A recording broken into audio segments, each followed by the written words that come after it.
शहर के किनारे एक पुरानी गली में छोटे से घर की रोशनदान से मसालों की एक अजीब सी खुशबू उठ रही थी।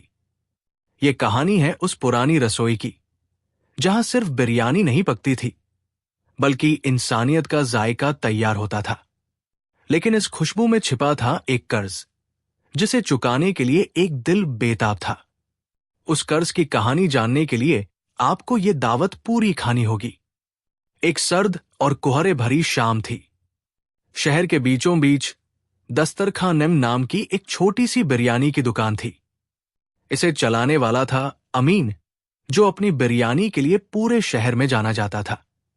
अमीन न सिर्फ एक बेहतरीन बावर्ची था, बल्कि दरियादिल इंसान भी था। अमीन की हैदराबादी बिरयानी पूरे बाजार में मशहूर थी। लोग कहते थे कि उसके दम पर रखी बिरयानी में नवाबी जायका है। ये बिरयानी ही अमीन की रोजी रोटी का इकलौता जरिया थी।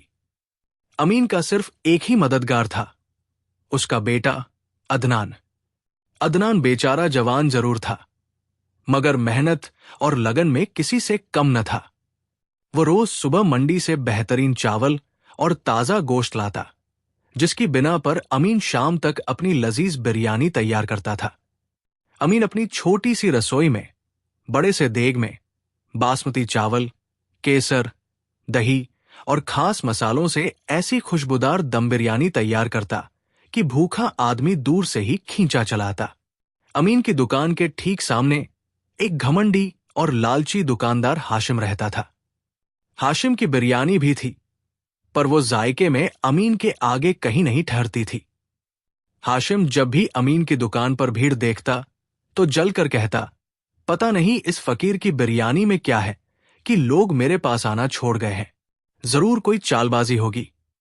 अमीन की जिंदगी का एक ही नियम था, वो शाम को बिरयानी का देग खोलने से पहले पहला हिस्सा निकालकर अल्लाह के नाम पर गरीबों के लिए एक कोने में रख देता था। यही वजह थी कि उसकी बिरयानी का जायका हमेशा बरकत वाला होता था। एक रात सर्दी अपनी हदें पार कर चुकी थी। ग्राहक कम थे। अदनान उदास होकर बोला, अब्बा, आज ग्राहक बहुत कम है, क्यों न जल्दी दुकान बंद कर दे। अमीन ने देग पर हाथ फेरते हुए कहा, बेटा, हमारे पेट भर गए हैं, पर शहर में अभी भी ऐसे लोग हैं जिनकी रात भूखे ही गुजरती है। जब तक बिरयानी का एक भी दाना बाकी है, दस्तरखान बंद नहीं होगा। अभी बाप बेटा बातें कर ही रहे थे कि दरवाजे पर आहट हुई। एक पगड़ी पहने बुजुर्ग आदमी, जिनके कपड़े फटे थे और आंखें थकी हुई थी, अंदर आए। वो धीरे से बोले, अमीन साहब, क्या मुझे एक प्लेट बिरयानी मिल सकती है? मेरे पास आज बस थोड़े से ही पैसे हैं। अमीन ने मुस्कुराकर कहा, जरूर बाबा। उसने बुजुर्ग को बैठाया और उन्हें एक पूरी प्लेट बिरयानी और गर्मा गर्म शोरबा दिया। बुजुर्ग ने पेट भरकर खाया। जब वो पैसे देने लगे तो अमीन ने उन्हें रोक दिया। नहीं बाबा, आज आपकी दावत मेरी तरफ से। बुजुर्ग की आंखों में नमी आ गई। उन्होंने दुआ दी और चले गए। उनके जाने के बाद अदनान ने हैरानी से पूछा, अब्बा, आपने उनसे पैसे क्यों नहीं लिए? हमारी भी तो कमाई कम है आज। अमीन ने अदनान के सर पर हाथ फेरते हुए कहा, बेटा, जब कोई मोहब्बत से खिलाता है तो हिसाब ऊपर वाला रखता है। ये बिरयानी का नहीं, दुआओं का कर्ज है। गुजरते वक्त के साथ हाशिम का हसद नफरत में बदल गया।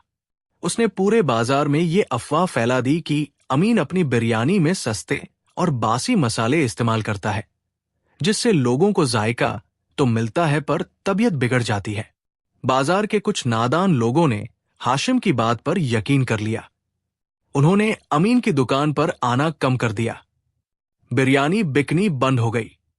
अमीन ने सफाई देने की कोशिश की, पर किसी ने उसकी बात पर ध्यान न दिया। अदनान घबराकर बोला, अब्बा, अब क्या होगा? अब हम कैसे गुजारा करेंगे?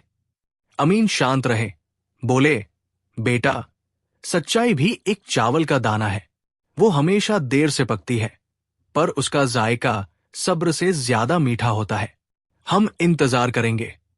तभी अदनान को उस बुजुर्ग की बात याद आई, जिसे उन्होंने मुफ्त में बिरयानी खिलाई थी। वो अगली सुबह फौरन अपने हाथ से बिरयानी का देग तैयार किया।